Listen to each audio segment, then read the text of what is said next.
this week we've heard a few pebbles in math leaders' shoes, specifically around adoption, strategy adoption, routine adoption.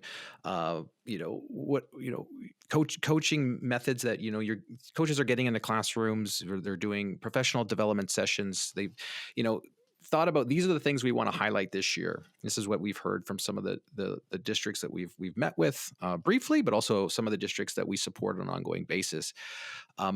That the things that they're highlighting, they thought it would transfer into the classroom, and when they do classroom visits, they are not showing up consistently. And this is, I think, a common pebble that we all have, is that when we think we've provided appropriate professional development measures and support, we expect to see it happening in the classroom, and it's disappointing. It's frustrating when all of a sudden you do it in 10% of the groups that you survey, or the classrooms you visit are doing it, and the rest aren't. And you're like, what is going? Like, I thought we were doing well. So we want to talk about that. We want to talk about a framework that we recommend, that you would take action for more impact in terms of adoption of say the strategies, the routines, the vision of a mathematics instruction that you're hoping to share with teachers in your schools, in your districts. And then we're gonna zero in on and leverage key personnel in your classrooms in a way, a structure that you can rely on, that will give you exponential growth inside your school or inside your district, to kind of create a sustainable math improvement program. So that's what we're going to talk about. Let's get into it, Yvette. That framework that we want to highlight here is, and I think when you think about what's happening with our teachers who are not adopting, and part of it is, when we were talking with some of these districts, when we were asking them, like, what is it that you did? And I think there's four stages, or four components of effective adoption for teachers, and math teachers specifically. And when I think about what was happening in these districts, the PD that they were providing, they were maybe doing 3 of the 4, and the fourth is really what they were missing. So let's highlight the 4. The first of the 4 is really like saying, we need to have alignment here. We need to believe, like, if I'm going to do a math, I'm going to do a pullout session for professional development for my teachers to take a strategy into their classrooms. We tend to do a pullout sessions. We tend to do coaching. We tend to do, PLCs and highlight different things. We tend to send emails. Like, it's like we are doing that. We think that is the right thing to do. And essentially that's a component of it. But we also, when we're doing those, we have to help our teachers understand that this is in alignment with good practice, quality, high quality instruction, which means we have to have a shared vision for high quality instruction. So that could be done with making sure we're communicating what that looks like in the classroom. We could be doing that with data to say, this is where we are and this is where we want to go. But having that kind of key understanding that this is the right thing to do is important. That's the first component we need for creating adoption in the classroom. The second one is, educators need to experience this routine or this strategy or this high quality instruction. Like, they have to be in it. They have to be part of it. They have to experience it. But then they also have to witness it. They have to see it. Which means sometimes you have to go and see what it looks like in the classroom. Sometimes you model it with teachers. So when you're thinking pull-out sessions, you're modeling it for teachers. You're putting them in the seats that their students are going to be in. I'm going to jump in, John, quickly, just to say that we actually had this conversation with one of our districts recently, and we talked about the power of modeling it with educators, and we believe in that model. We use that in PD often. But then one of our leaders said, the pushback there is, but we're adults. Like, of course we're going to engage. Of course we're going to be on task. And what they really want is they want to see it in a classroom with a similar composition or demographic to their own. So and I'm going to give an example. It's like, teachers really want to see it effectively implemented with, they're in their grade level, with students that have a range of abilities and entry points, with different language learners. Like, they really, in order to build the best belief that a practice is worth doing, a resource is worth using, it's the most optimal opportunity is for them to actually be able to visit a classroom where that high impact practice is being implemented effectively. Mm-hmm. And that's a So true. challenge we've been talking about recently with a lot of our leaders. It's like, how do we create that opportunity for them to see it and experience it with kids? Right. With kids. And it's like, how do we, yeah, I think that's the pebble that's rattling around is how do I do that? Because I think when we get in these boxes of thinking about my professional development and we think about, I've got 3 3-hour sessions with them over the course of the year. How do I make them have that? In one respect, you getting into a classroom and showcasing or modeling it with their students can help let them see it, that it's possible because you are a skilled facilitator and you can run that lesson in the way that you want them to run it, say the next time, or a lesson similar. Or we said this repeatedly to some of the districts is if you're the facilitator, you're the math coach, there's nothing stopping you from taking a teacher's class and substituting in that class. That frees them up to go witness or co-teach with another teacher in another class to see it in action. That can be a great move as well. Okay, so let's go to the third component. Third component is belief. Teachers have to believe that this is possible and that they are capable of teaching in this high quality instruction way or this ambitious way. So when you think about those first three things, so like when you think about any PD you've done or any coaching you've done, a lot of times we do that, right? Like you start the session off with like, this is why we're doing this. This is where it fits in with the priorities of what we're working on. Or here's the data that says what we want to be doing. Like, this is the why. Like, you're talking about the why. The second part is like you model it or you put them in a situation where they can experience it or see it. And then the third part is really like the reflection time, right? Like in the belief that they can do it, which means if they're experienced in it, it helps with that component. If they're seeing it in live time because they're sitting in a session and someone's modeling it for them, then they also have to have that reflection time to go like, can I do this? And can I be convinced that I am capable of doing this? And there's a lot to unpack there, because maybe I don't have the skills required to do it. Maybe I have to build that up. Maybe I have to have the math content knowledge to build that up to be able to do this. But that's a huge component of saying, can I believe that this is possible for me and my students, and the students as well? It's like, can I believe that my students are capable of participating and learning in this high quality instruction way?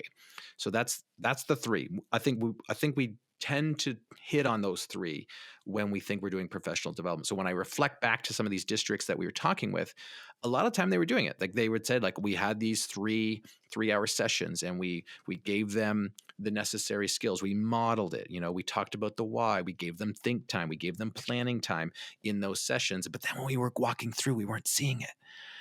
And when you think about that, and the fourth component that I think they were missing, which is the ongoing follow-up and support, which is how do we get that follow-up and support? Because it's like, I can witness it. I can believe that I can do it, but without that shoulder to shoulder elbow partner that continually comes back to see how things are going or answer questions because they are a skilled facilitator and did this type of work as well. This ongoing accountability partner, things fall by the wayside because there's that person there, there's not that support or community there to kind of keep this learning at the forefront, so that we also have someone to lean on when it's time to lean on. So when I think about that, there's that fourth one we don't usually think about, even though it's like part of the work that we do when we think about supporting teachers. It's just, we think, we can't provide that because I don't have coaching, or I don't have substitutes, or I don't have that support available. There's only one of me and many teachers. So we kind of like let that drop off, even though it's the most essential. It counts for 90% of adoption out of all of, when you think about supporting teachers. So the first part here is to say, like, if we are not seeing adoption, then how am I making sure that I'm accounting for all four of these components for the teachers who are supporting? And yeah, they're sometimes hard to think about, hard to build into your support. And that's why sometimes we see it takes a long time for teachers to change. It's because we're not, say, fully optimizing each of these four. Okay. So how do we do it better, right? Like Right. how I do was we just going do to it? say, so what's the solution? Right. So how do we do it better? So Yeah. Yvette, why don't you kind of give some insight on how some of the districts that we're supporting are doing this better? So, an idea that we have explored through research recently and through some of the district we support is how are we leveraging? So, let's imagine you just did a walkthrough. So, you've done professional development, you've pulled teachers out, you've done some training, and now you do a walkthrough and you notice that, only 10% of your teachers have started to implement this practice or this strategy or this new learning. What we sometimes want to do is focus on the 90 that aren't. But what we're actually suggesting is like double down on the 10. So it's like figure out in those 10 classrooms, that 10% of the classrooms, what's working? What are the conditions that allowed this teacher to implement? And we've been kind of exploring this idea of if we can invest in those bright spots, what we're doing is we're building expert teachers within our district. And, we've been reading Systems for Instructional Improvement recently, and they talk about, there's no more valuable player when it comes to PD than an expert teacher. They will have more weight than a coordinator, an outside consultant, than anybody else who's doing this learning. An expert teacher is going to have the biggest impact on learning in the district. So imagine we take that 10% and we really, invest in them and we build up their capacity and we create the conditions for their own learning that they can develop expertise in implementing high quality mathematics instruction. Now we have a place that exists within our district for teachers to go in and observe high quality instruction. We have that teacher maybe bringing on other teachers in their department at their grade level that are, starting to inspire the change or the growth that we're hoping to see. And so when you think about it and you say, well, there's just one of me, like there's one of me, I have 30 teachers that I support. How could I possibly ever provide enough support for those 30 teachers? Well, what if instead of one of you, there's now 10 of you who have built expertise in this area, and you're positioned to welcome people in, to model for others, to open your doors, to create almost, and you described it, John, almost like a lab class. Like, where is this place that leaders can go? It's a showcase class. And see, like where can leaders in our districts go? Because if the leaders are supporting the implementation of high quality instruction, they too need to see what it looks like. And that's step 2, right? It's like they need to see what it looks like in practice. That's right. So where are we sending them? Right. Exactly. Like how are we giving them the experience and seeing it in real classrooms with students who are like their students. So imagine that you had in this perfect scenario where you spent a number of years in prioritizing creating bright spots in your district. And like you said, double down on where they are now. And then every year you're creating more bright spots.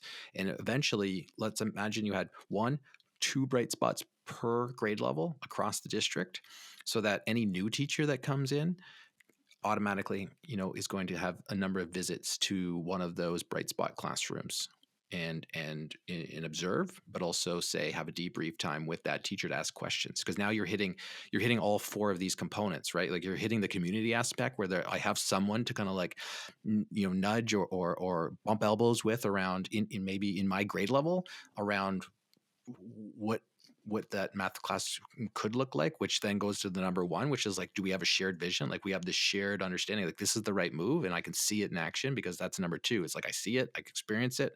And then now I can believe, I have a stronger sense that I can do this too, because I'm seeing other teachers do this. Like this is how you do the exponential move, and I think where it comes down to, if you rewind and go, how do I start? There's a book that I've been reading recently. It's called Reset by Dan Heath.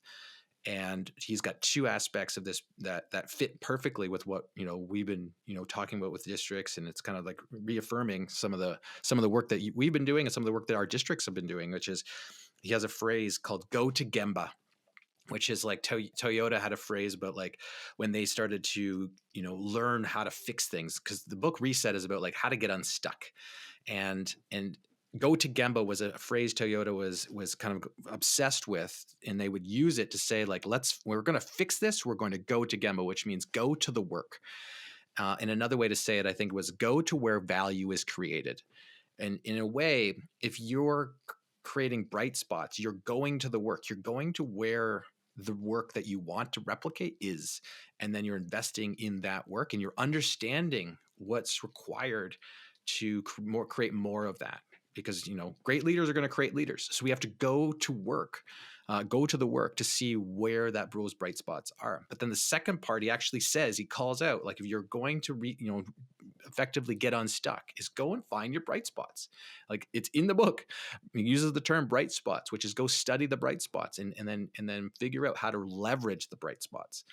And that's what we want to do here, is how do we leverage our teachers who are expert teachers, expert facilitators, so that we can create more of those and hit all four of these. Because if we're worried about adoption, or if we're seeing that adoption is not happening, we're not hitting all these four. But then also, how do we do this? Like you said, more of me. That's a wrong mindset. We've got to create other other instances where we're effectively, replicating and showcasing what our math classroom should look like. And then that's all tied to the vision. Like, hey, we've got a clear pathway here of like what this does look like, and we can show anybody who wants to know what this is going to look like. So our recommendation here is, if you are also thinking about or worried about the adoption that you're worrying about, is rewind this and listen to those four pieces again. But then how do you double down on your bright spots and create more bright spots? And if you also say maybe want to learn what some of the moves that you could be making in your district to create a sustainable math improvement plan, we encourage you to head on over to our Discovery page and learn more about our program, because this is what we do. We meet with districts, we support districts, and we help them create action plans that pluck pebbles from their shoes, but create those sustainable math improvement plans for long-term success. So you can head on to makemathmoments.com/discovery, makemathmoments.com/discovery, and we'll help you create your plan in just that first meeting.